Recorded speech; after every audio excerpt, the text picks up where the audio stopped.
চলো বন্ধুরা, এখানে নিয়ে নিয়েছি একটুখানি দই। চলো এবার চিনিকে দেবো দইটা। চিনি এখানে ঘুমাচ্ছে, ঘুমাচ্ছে, ঘুমাচ্ছে।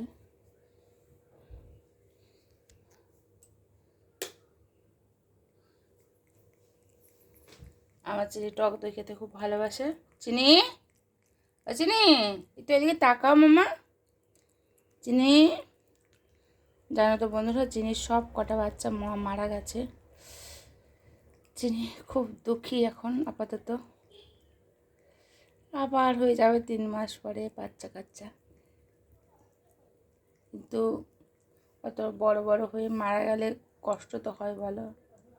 আর বাচ্চা তো বাচ্চাই হয়, তাই না? চিনি যেমন আমার কাছে আমার বাচ্চার মতন, ওর বাচ্চাও ওর কাছে বাচ্চা, আমার কাছেও বাচ্চা ছিল, রাখতে পারলাম না। আমাদের কী হয়েছে চিনি পায়ে এখানে? কিরে, বিড়ালে কামড় দিয়েছে? অন্য বিড়ালে কামড় দিয়েছে? যাই হোক, চিনি খাচ্ছে। চলো